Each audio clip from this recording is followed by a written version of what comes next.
Well, first of all, Black history is American history, so there's that. But also, it is abundantly clear that most Americans do not understand what DEI or DEI initiatives are, or why we all benefit from them. I mean, specifically Republican. And no, it's not the Electoral College, because that doesn't benefit us all, but it is the US Senate, and I'm going to explain why. Between owning people, being racist, and hating women, the Founding Fathers set up a government that would ensure all voices are represented. And by all voices, I mean white men who likely own property.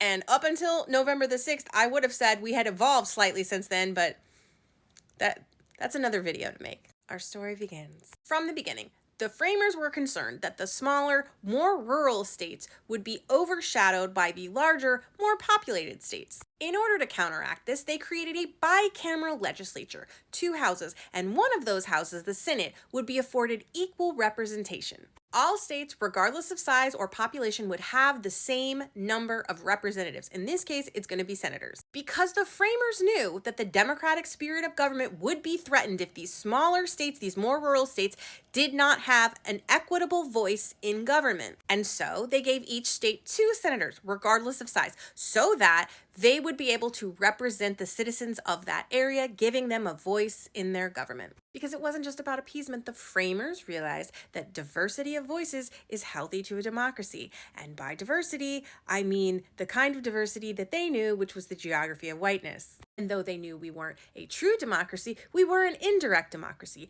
a democratic republic. The framers balanced any kind of advantage that would be given by the equity through the House of Representatives, where they gave representatives based on the population. So the larger states received more representatives than the smaller states. And then the framers were like, you have to work together. Both houses have to work together in order to legislate. One house can't go make law without the other, which means that the larger states can't govern without the input of the smaller states. And you can see that the framers really valued this concept of DEI because they made the Senate, right, the one with equal representation, they made that the more powerful, the more prestigious of the 2 houses because it has the longer terms, 6 years, and it does important things like confirm judges and cabinet members. And the Senate specifically favors current day Republicans because it gives equal representation to the smaller states. And we know that those smaller, more rural states typically lean right and they elect Republican leadership. The citizens in less densely populated states like Wyoming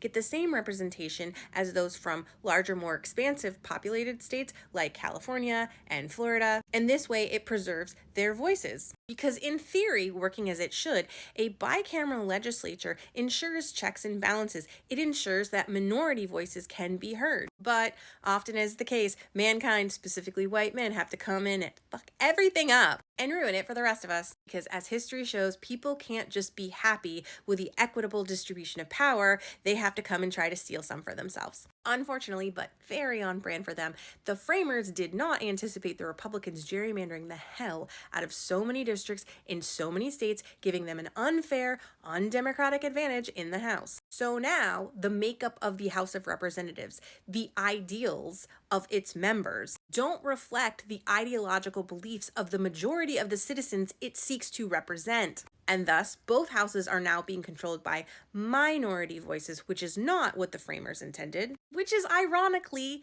partly why Republicans are screaming about DEI in the first place, falsely claiming that it will cater to minority voices and destroy the fabric of democracy. And yet here, Republicans are eliminating a DEI initiative, thus eroding democracy, where DEI would have actually preserved it. And here's yet another example of a great DEI initiative being wrecked by fragile white men and white women who hate themselves and are sympathetic to the patriarchy, all because they genuinely can't stand the idea of someone else having a voice and a place in this world.